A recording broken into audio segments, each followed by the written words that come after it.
Meeting is being recorded. Oh. Hi, Anna. Hi. Jo was here just a minute ago, and she's going to stay off camera today. Yeah.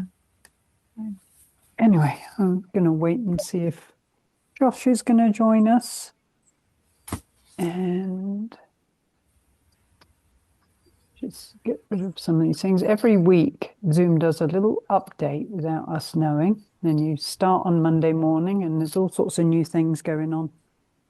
So, all right. Okay, well, we're on record. And Anna, any questions before we get started? Any questions that came up over the weekend?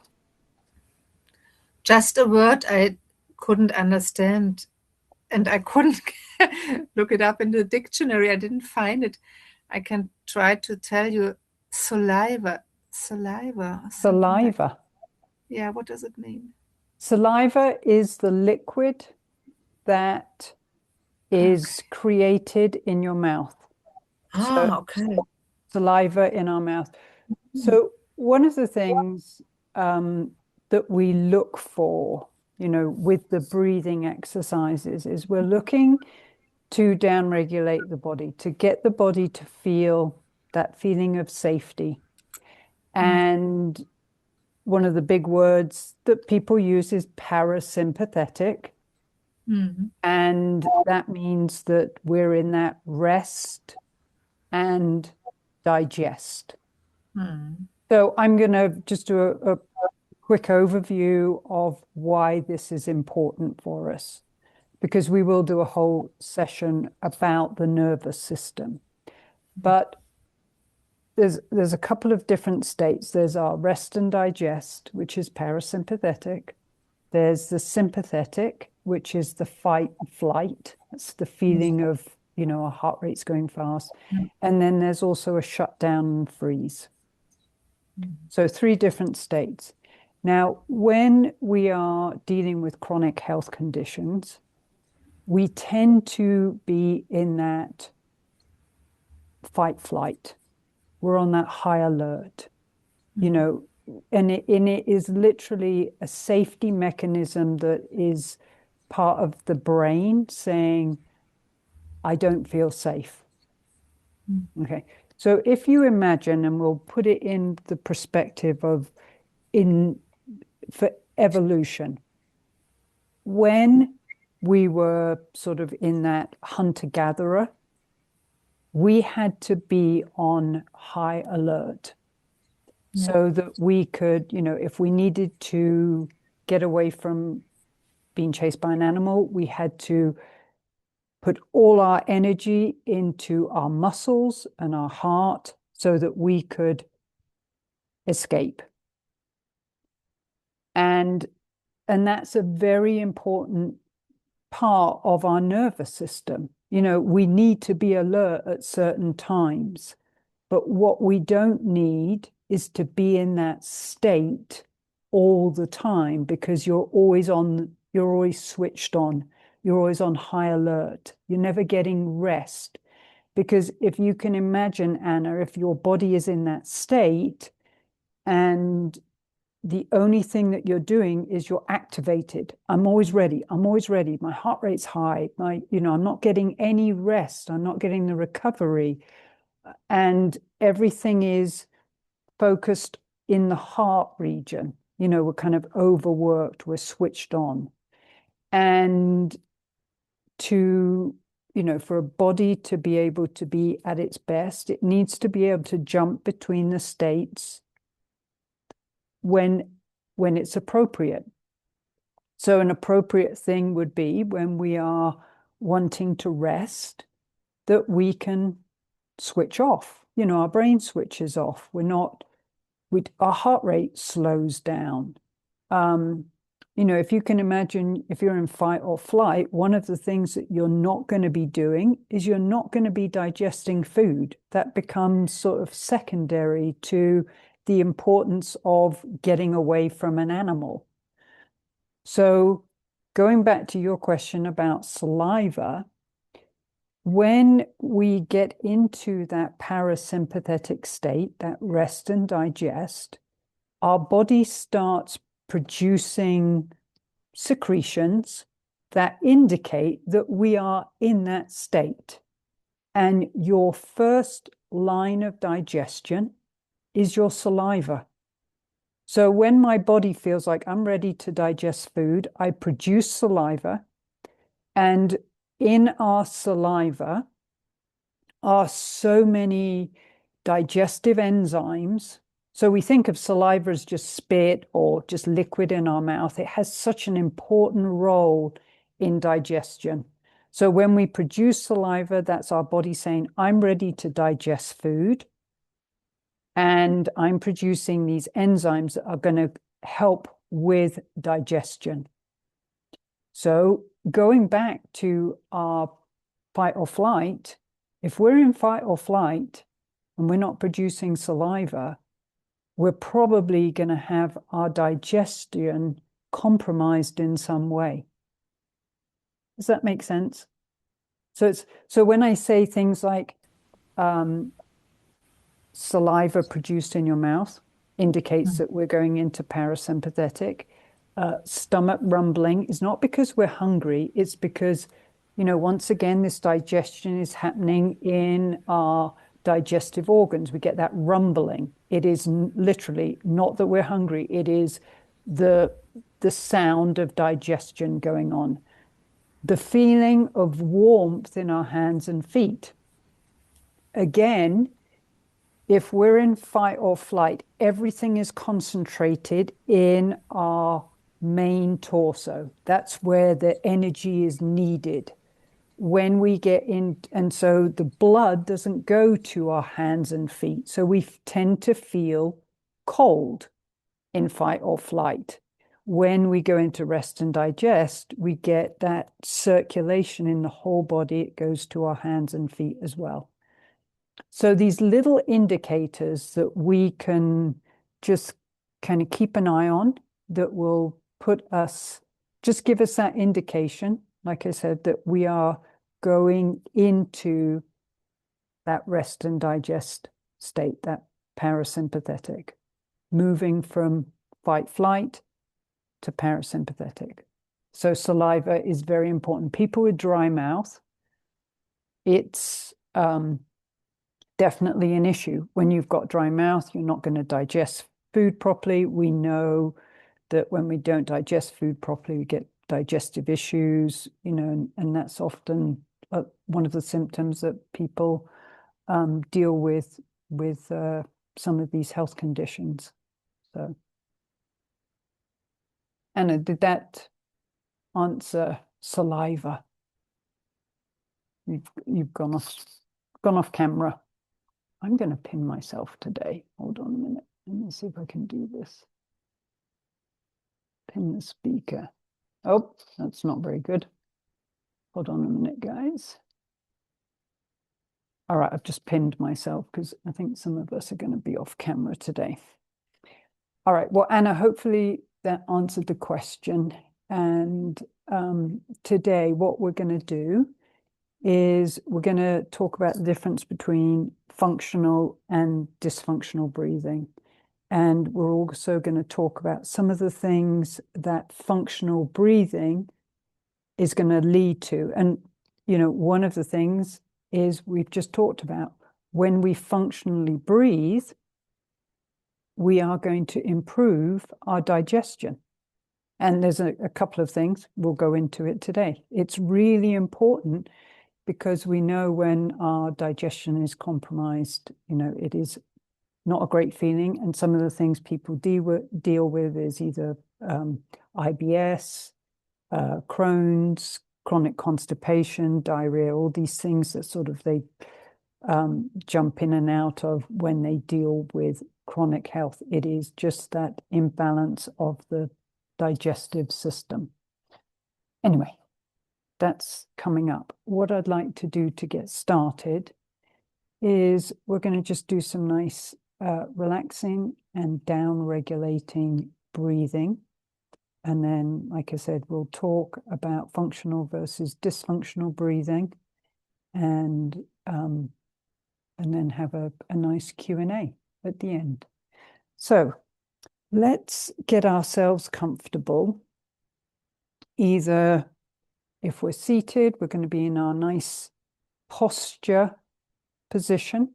So like we've talked about before, we want to make sure that our body is upright, or maybe that we're supported and that our head is not in this forward head position. We're just sliding our chin back so that our head is resting on the top of our shoulders.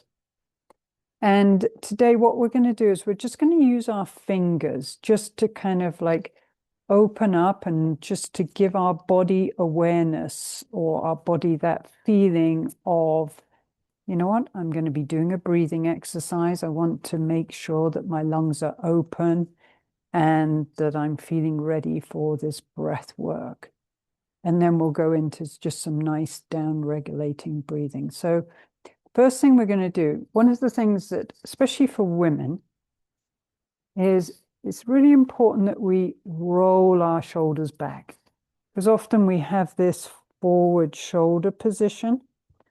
And in our anatomy, when we roll our shoulders back, we open up this area. This is called the clavicle or the collarbone.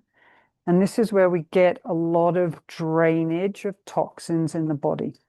So by rolling our shoulders back just very gently, we're just gently stimulating or opening up this area of breathing. So before we get started, we're just going to do a couple of shoulder rolls, rolling our shoulders backwards.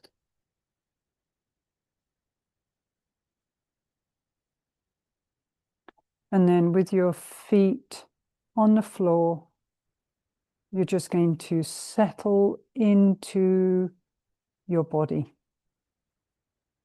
So last week we talked about just gently tucking our rib cage down. So not slouching, but just making room for that diaphragm to move. Our shoulders are relaxed and soft. Our tongue is resting on the roof of our mouth.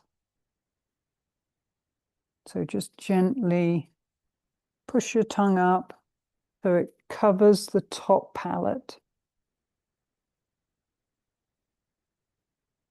And then if it feels safe to do so, you can close your eyes.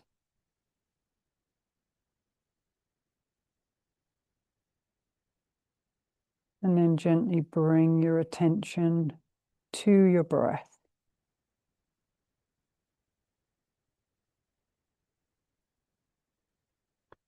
So we're just doing a little bit of breath awareness to start with. And maybe with your eyes closed, you can just do a very quick scan of your body.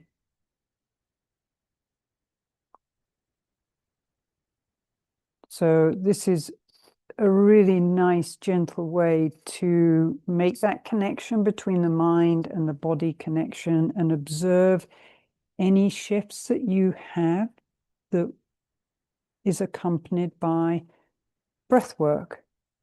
And also it might also indicate those nervous system shifts. So just with your eyes closed, just map your body.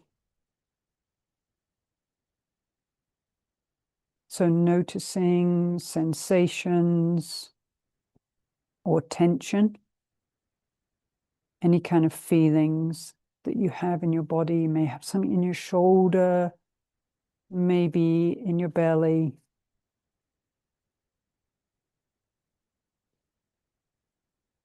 So just observe any areas where you feel any kind of physical sensation right now. So it might be pain, it might be tension, warmth, tingling, pressure, softness, anything that you can think of.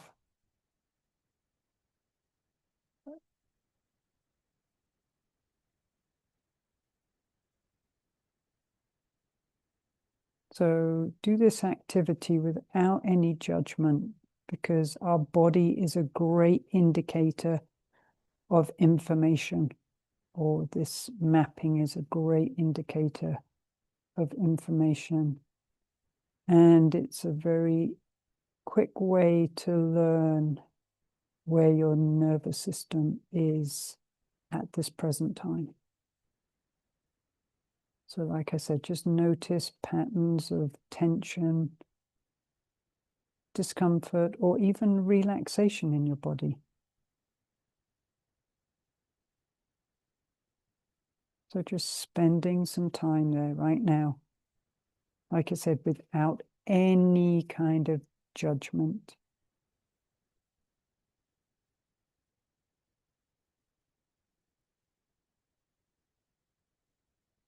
And then what we're going to do is we're going to bring our attention back to our breath.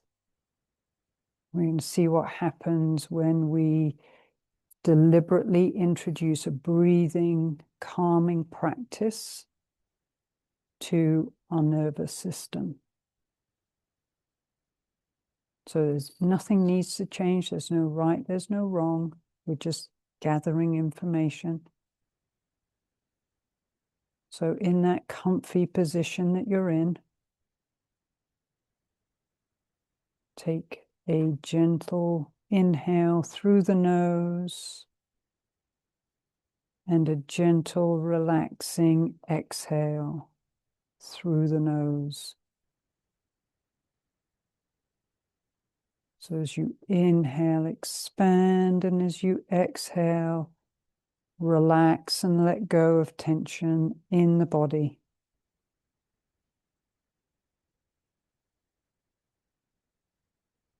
Keeping your attention on your breath.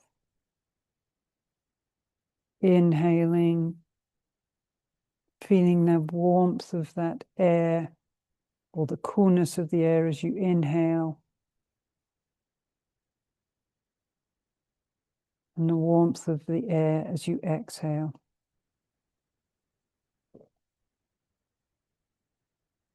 So you're breathing at your pace.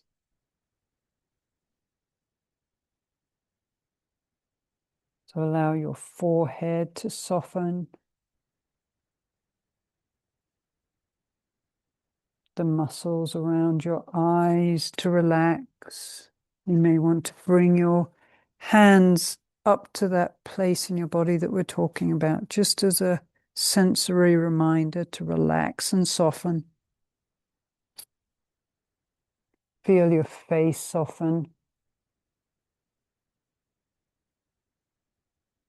And with your next exhale, feel your jaw soften and loosen.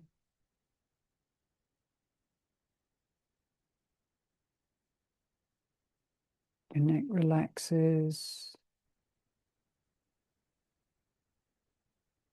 Your shoulders unwind and drop.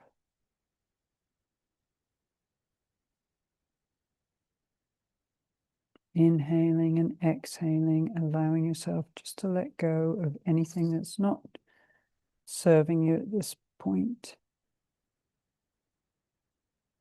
So inhale, expanding, exhale, and soften, let go.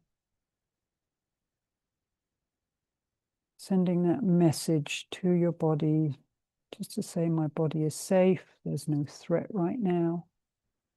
I am okay. You don't have to believe it. Just let that breath carry it through you.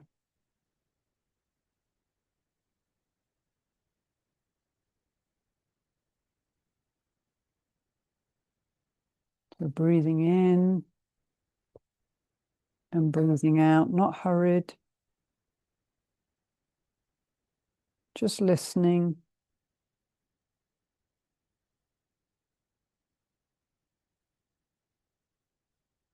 And then maybe choose one area from your body where you notice anything going on. And let's bring a hand to that place. So Just maybe it's a tight chest. Maybe we're feeling tension in our jaw. And just gently place a hand there. So nothing intense or forceful, maybe just as you touch that area, keep breathing slowly and smoothly. Keeping your attention on your breath, just observing.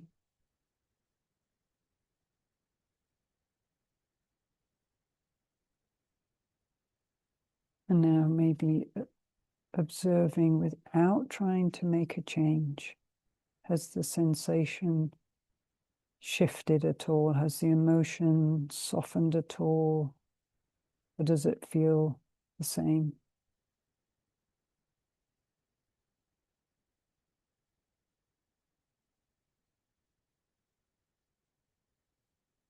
So we're just going to keep that attention in that space right now. Again, letting our body know that we're safe. As we inhale, we're expanding, feeling that air into the body.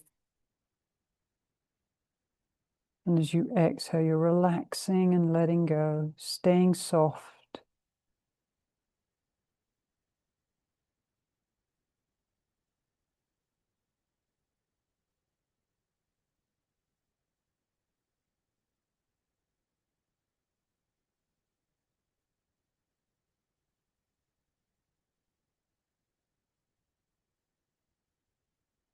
And again, we're just going to map the body, noticing any sensations or changes. Just in the few moments that we've paid attention to our breath, we've paid attention to our body and what's going on.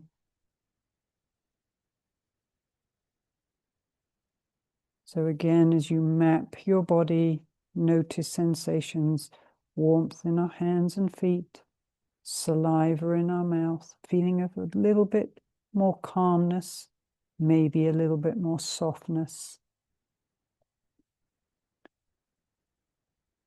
Maybe a feeling of a little bit more relaxation.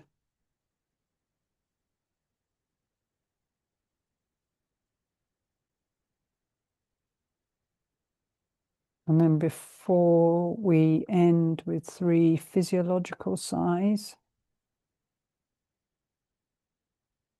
just notice that area that maybe you had that attention on.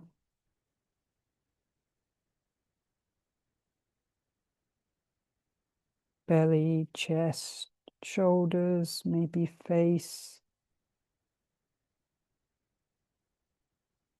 And as we do our 3 physiological sighs, let's keep our attention in that area. So the physiological sighs, those 3 breaths where we do a double inhale through our nose. So inhale through the nose, second inhale, and then exhale, just let it go. So emptying the lungs.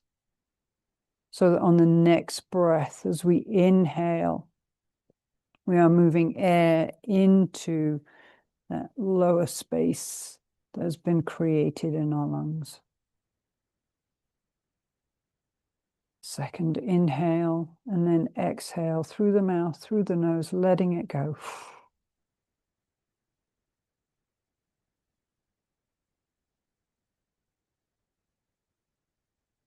And then when you're ready to do your final physiological sigh, double inhale, and then exhale, let it go.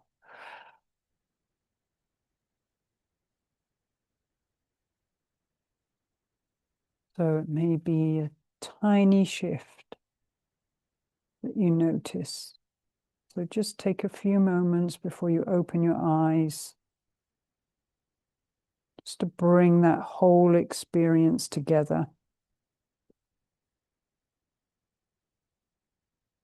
And if you have noticed a shift, maybe map the fact that your breath And maybe your touch and maybe your posture has brought about a change in your state.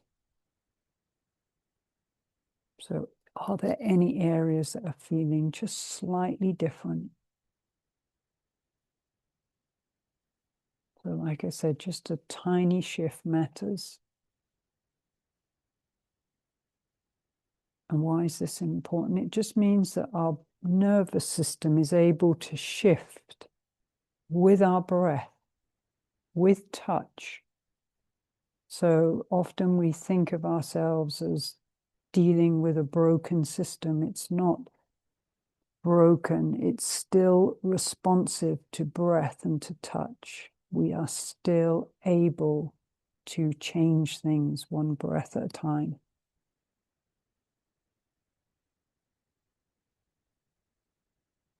So let's just, before we finish, take one final breath together. So inhaling gently through the nose, feeling that air expand, and then exhale slowly.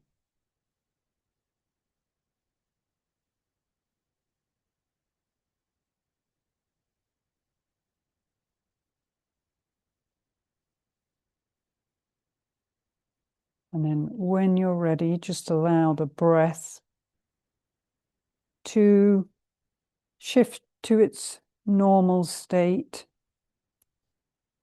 And then opening your eyes and just changing your vision a little bit. So when we open our eyes, we're usually just looking ahead. Just shift your focus to something outside of your normal field of vision.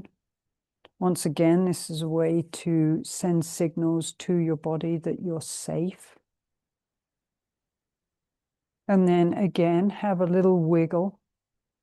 So it may be that you need to move a little bit, to do another shoulder roll, or just rotate through the neck and shoulders. So sometimes micro movements for us are really important because they open up the body without causing any kind of metabolic waste in our system. So these tiny, like I call them fidgets, but they're also really important for our body to just move things through our system.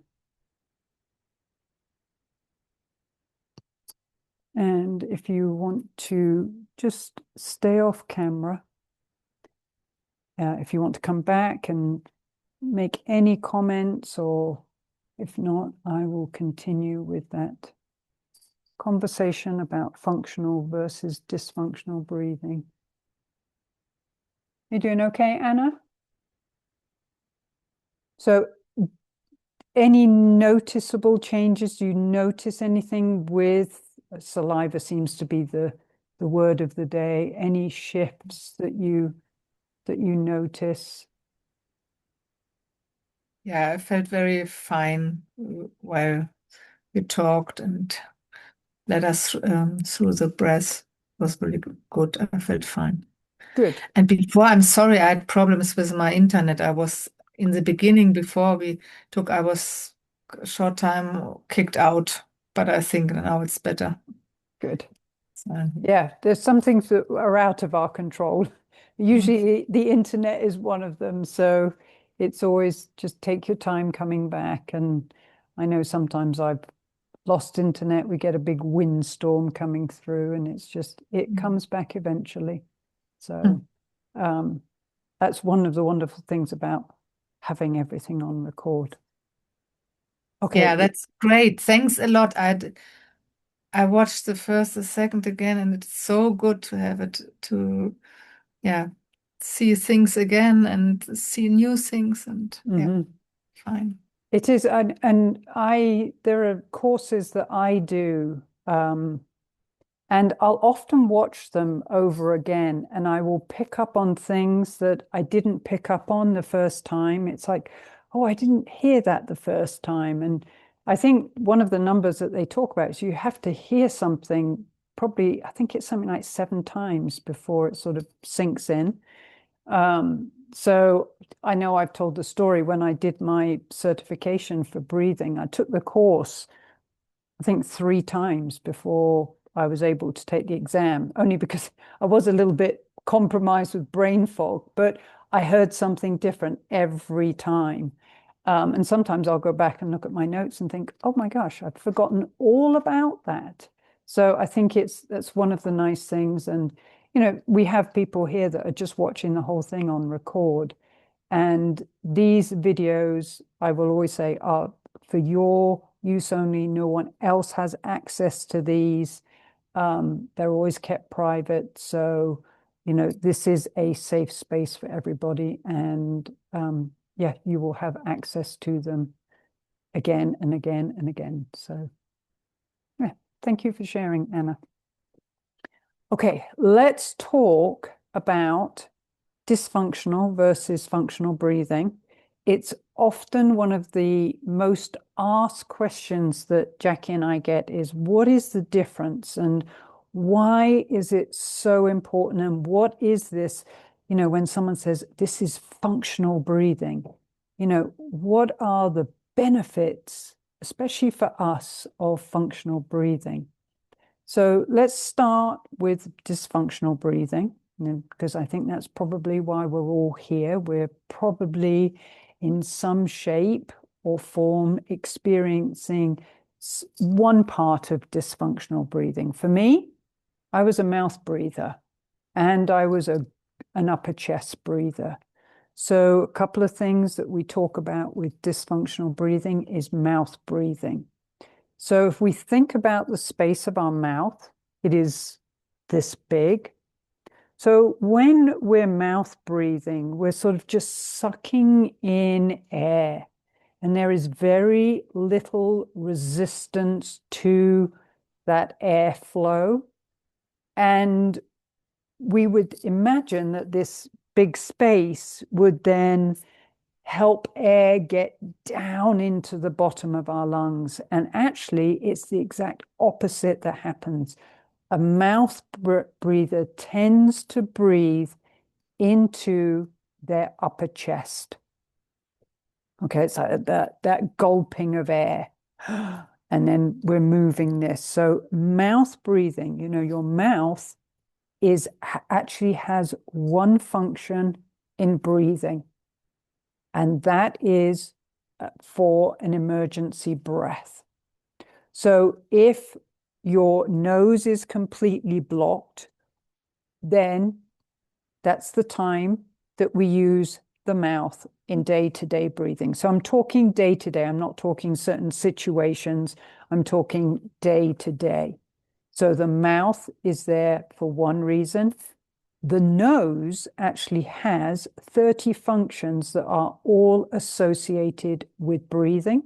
The mouth has one. So dysfunctional breathing, mouth breathing. When we mouth breathe, so we're going to go back to that space of the mouth, there is less resistance and it tends to encourage fast breathing. So when we're breathing very fast, so we can talk about breaths per minute, because there is so much information out there on the internet right now about breathing rate. So it's usually broken down into how many breaths per minute we're actually breathing. So fast breathing would be between 16 and maybe 22 breaths per minute. So that is a very fast breath. And again, if you think about a breathing rate where you are breathing that quickly, it is very unlikely that you're going to be able to get that breath down to that diaphragm area. It is going to stay literally in this upper chest area. So remember last week we had that little conversation about our lungs. So they're attached here and then they spread out. So when we're fast upper chest breathing, we're going to get a lot of air in this upper chest, but the size of the lungs up there is very small. So we're not getting a good gas exchange. we are not getting good oxygen delivery to the bottom of our lungs. So this mouth breathing will encourage fast breathing. It also tends to encourage breathing very hard, so very noisy breathing. And we get this shallow upper chest breathing. Now, that kind of breathing, I'm going to go back to Anna's question earlier, is actually very good if we need to be in fight or flight. If I need to get a lot of air in very, very quickly, if I'm running, or if I need to be activated, I might need to be doing some very quick upper chest breath just to get myself riled up. You'll see people trying to get themselves upregulated, but that's not what we want to be doing for the state that we're dealing with. So this fast breathing, this upper chest breathing is going to put us, or just tip us towards that fight, flight, activation state, that sympathetic state. So that is, again, for us, it's a state where we're not going to be getting the best recovery. We're going to be spending a lot of energy breathing. So we see fight or flight activation, which is a fast heart rate, a high blood pressure. We see when people breathe this way, they sigh a lot, they yawn a lot, they get very poor sleep. So if you imagine when we're breathing with the mouth and we're breathing upper chest, our body is not feeling safe, we're activated, so that's not going to be conducive to good, restful sleep. It is going to tend to exacerbate many of the symptoms that we have. Like I said, it's going to increase our heart rate. The other thing that it does is for our posture, and for many of us, we haven't thought about the posture of the body and what it does for us. But, if we are inactive and we're either sitting a lot or even laying down, it is really important that we have good, what I would call postural stability. So when we're breathing here and very fast and upper chest, then this part, this diaphragmatic breath, which actually, when I talk in a minute about the function of the diaphragm often offers stability in our midsection. So when we're upper chest breathing, one of the things that I hear, chronic back pain. Okay, so when we have no stability through that core section, if you think about it, it's just not stable, we tend to suffer with lower back pain and also cervical pain. So we get these things that, this chronic upper chest breath is going to cause cervical pain, back, tight shoulders, tight chest, but also instability through that midsection. We'll also be more prone to panic, anxiety, because again, we're in that fight flight. We increase the perception of pain. So when we're over breathing, we have less CO2, and CO2 often opens up our blood vessels. So we don't get blood flow. We get an increase in brain fog. And one of the things that many people don't think about is when we're mouth breathing and fast breathing, we are losing a lot of moisture. So dehydration is we lose 42% more moisture when we're mouth breathing than when we're nasal breathing. And one of the things we see is people that continue to mouth breathe during the night often wake up with a dry mouth. they tend to start experiencing dental issues. So, Anna, your question at the beginning of class was so poignant because saliva is so important for good dental health, not only digestion, but dental health. So we see dental issues start being an issue with people that are mouth breathers. We see a change in facial structure with people that are mouth breathers. You read about that in the James Nestor book. So we've got all of these sort of symptoms or some of these issues that accompany the dysfunctional breath. So think about dysfunctional breathing as fast breathing, upper chest breathing, hard breathing, so very noisy breathing, and that mouth breathing. So now let's talk about this functional breathing, this breathing, the way of breathing that really helps our body get into that down-regulated state, that feeling of safety for the body, that way of breathing that is so economical for our body that we're saving energy. And energy we know is so important for our recovery. So the things that we look for functional breathing, our nose. We'll talk about the nose next class. We're going to talk about the position of the tongue. I keep talking when we're doing these breathing exercises about our tongue position, how, and I will explain why that is important. When we functionally breathe, we want to be engaging the diaphragm. And we also want that slightly slower breathing rate. So dysfunctional breathing, we're talking about 16 breaths per minute, up to, some people can breathe 30 or 40 times per minute. But functional breathing, when you're using your nose, when you're using your diaphragm, then your breathing rate is going to be slow to approximately 12 to 15 breaths per minute.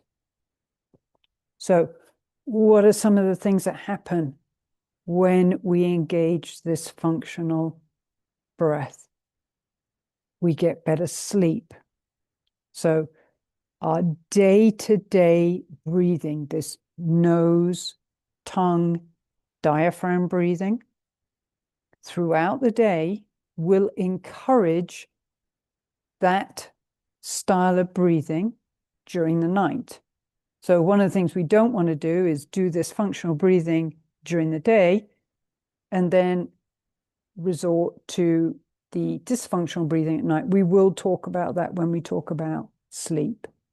So, but if we're functionally breathing during our sleep, we are going to get better sleep quality. And we know that when we get better sleep quality, we get into those restful parts of our sleep cycle, which encourage recovery. When we functionally breathe, we get better oxygen delivery to our cells. So we get this biochemical reaction in the body. We get the right balance of oxygen and carbon dioxide. When we slow breathe, it acts as this pacemaker to the brain. It will sterilize the air. So your nose has this amazing function. It has something in there called nasal nitric oxide. Nasal nitric oxide sterilizes air. So when we inhale, nasal nitric oxide is released in the nasal cavity, which will sterilize air. It filters air, and it does something else, but I can't remember. But this is something that we get with nasal breathing. There is nothing like that happens with the mouth. Okay, so this is going to filter and sterilize the air. This will not. And if you think about that being an access to your lungs and your other organs, this is not a filter. This is a filter. It also, when we nasal breathe, we're going to talk about vagus nerve. but that is a direct connection to our vagus nerve. So our vagus nerve is this nerve that runs throughout the body. When we're nasal breathing, when we're slow breathing, we're just gently strengthening the vagus nerve. And the vagus nerve is this communication system for the body that goes from the body to the brain to let the brain know what is going on with the body. So when we have very low vagal tone, which is the strength of that communication, we tend to get wrong signals. So we get interference in these signals that are going to the brain.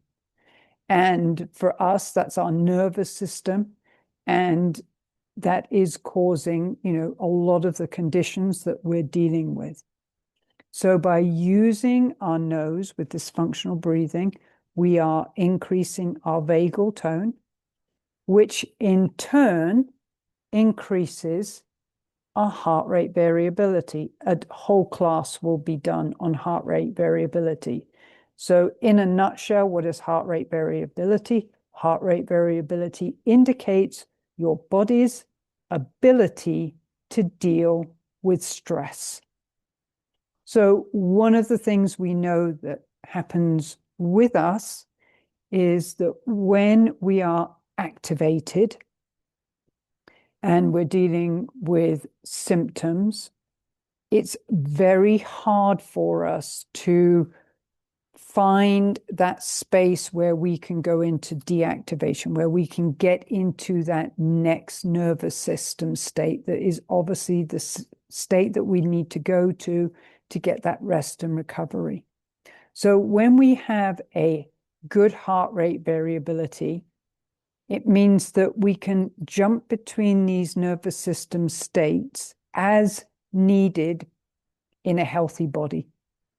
So if you think about something like, let's put this in the animal kingdom. So when you see a deer that has been chased by an animal, what they tend to do is they get chased, they tend to shake it off, they dispel what has just happened to them, and then they go back to eating grass. For humans, often what happens when we're chronically ill is we get into a fight or flight situation, an activated state, and we tend to stay there. We can't down-regulate. And when we have a stronger vagal tone, when we have increased heart rate variability, it's a lot easier for the body just to return to the state that it is supposed to be in. So that is what happens when we learn to functionally breathe. We get an increase in that heart rate variability. We get improvement in digestion. So we already talked about saliva, but I'm going to grab my vegetable steamer again, because this is going to be important for a couple of things here. Okay, so remember we talked about our diaphragm. So every time I breathe with my diaphragm, as I inhale, my diaphragm descends and spreads out. And as I exhale, it just returns to its starting position. So inhale and exhale. Okay, so if we look at where the diaphragm sits in the body, it sits right here. Okay, and it sits as like my little jellyfish or frisbee. And right underneath the diaphragm sits my digestive organs. So on my right side, I have my liver. And on my left side, I have my spleen. And then we know that in the middle, we have our intestines and our colon. So every time I inhale, diaphragm descends and it massages those organs. And then it ascends and just keeps this lovely rhythmic massaging action of your digestive organs. So without diaphragm breathing, if we're upper chest breathing all the time, we're not going to get this lovely massaging, this ability to aid peristalsis, the movement of food through our digestion. So we know that functional breathing often improves digestion. It also improves lymphatic circulation. So the lymph system is a system that runs throughout the body, and it is a way that the body gathers up toxins and then shunts them back to the heart or shunts them to these areas of, we call them bottlenecks, but they're sort of detox areas, your armpit, your clavicle, you've got some in your forearm, you've got some in your groin, behind your knee. Okay, we've got this lovely system called the lymphatic system. Now, the lymphatic system does not have a pump. So, unlike the heart, which pumps blood throughout the body, the lymphatic depends on changes in pressure. So, by diaphragm breathing, as we inhale and exhale, we are gently stimulating this area. So we've got a whole lymphatic, I call it the lymphatic sink. It sits right here.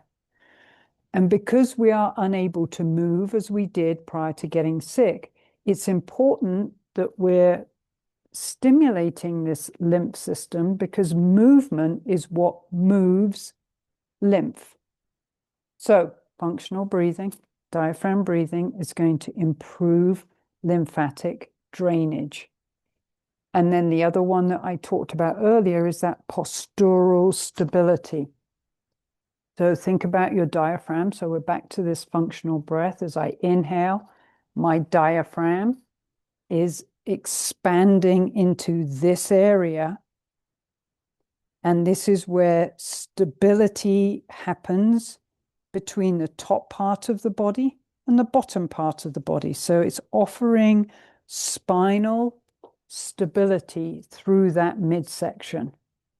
And for people that deal with chronic pain, backache, then often this diaphragm breathing really helps improve with lower back pain. The other thing that your diaphragm does is it is the biggest muscle for balance.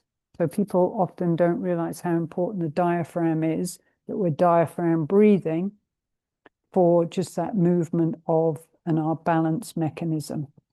So we've got so many functions that are associated with functional breathing. So sterilizing our air, slowing our breathing rate down, helping with sleep quality, improving digestion, improving oxygen delivery to the cells, keeping our carbon dioxide levels correct, increasing our body's resilience to deal with stress, increasing digestion, lymphatic drainage, spinal stabilization, this warm hands and feet, increasing saliva production.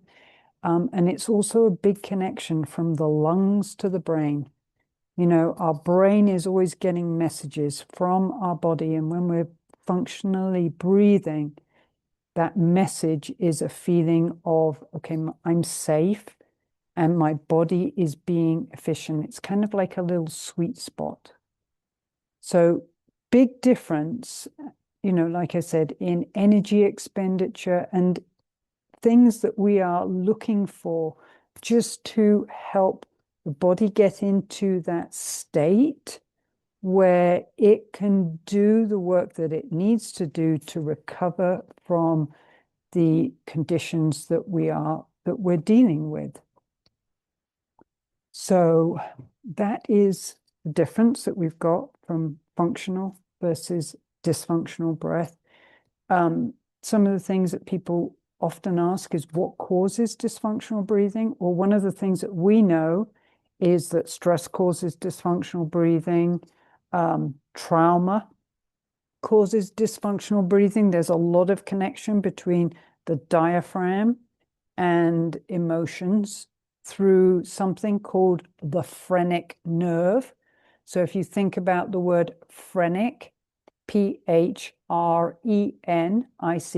it's in that word schizophrenia, which is an emotional issue, a nervous system issue. So there are many things that cause dysfunctional breathing. Poor role models. So, we were told probably from a young age, that we sit here and we breathe and we keep our belly sucked in. This belly sucking or this abdominal sucking uh, will lead to a dysfunctional breath because it will push your breath into your upper chest, a sedentary lifestyle. But often, one of the things is it's lack of education. For me, I didn't realize the importance of a functional breath. It's nobody taught me to breathe. We just kind of uh, go through life and we make these adaptations. And it's not until you can't breathe or you feel like your breathing is really stalling your recovery that you start looking at what the breath can do for you.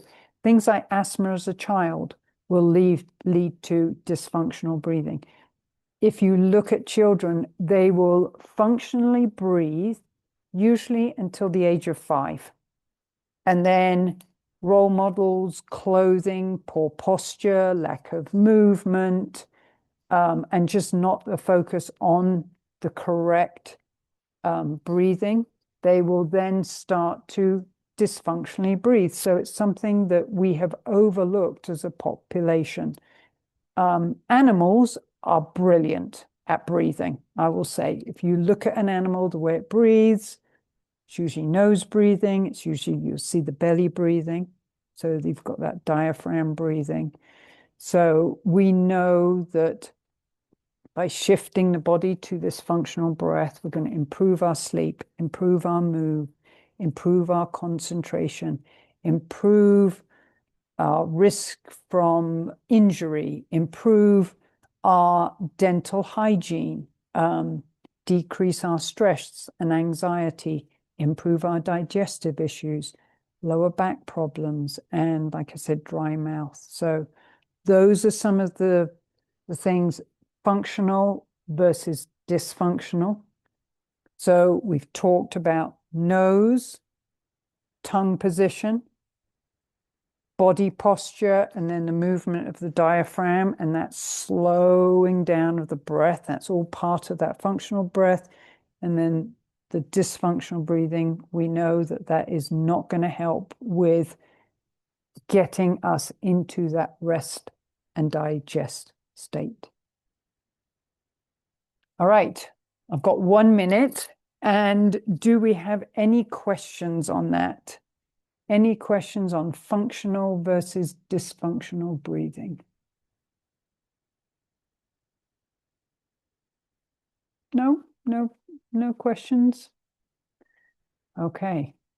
All right. Well, on Wednesday, what we're going to do is we are going to talk about in depth the nose and the tongue. So that will be Wednesday's class. We're going to be introducing a new breathing exercise. And then on the following Monday, we're going to be doing the deep dive into my favorite thing, the diaphragm. So then you will be able to put together the pieces of this functional breath. And in the meantime, you've got this body mapping that we did today. We've got our physiological sigh, and we've got this checking in with our breath and seeing how we're breathing. And it's always an eye-opening thing. We talk about what are the situations that put us into that dysfunctional breath, and becoming aware and conscious of them and not expecting change overnight. So again, always patience and being gentle with ourselves. But awareness is a huge part of being able to change things. So being aware of when do I dysfunctionally breathe? When is my functional breathing the best? So just making those little mental notes to yourself and finding time, if you have the energy to spend time just focused on your breathing, focused, on a few functional breaths, even if it's 15 in the morning when you first get up, 15 breaths. If you can start adding that into your routine, it would be a great move just to shift the needle just a little bit. We're just looking for these tiny shifts right now. So. All right. Any questions before we end for today? Joe, thank you for joining. Anna, thank you for joining. Josh, if you've got any questions, and then those of you watching on catch up, if you've got any questions, just please either send me an email or just put something in the chat at some point. Okay. All right, guys, I will look forward to seeing you on Wednesday. Thank you for joining today.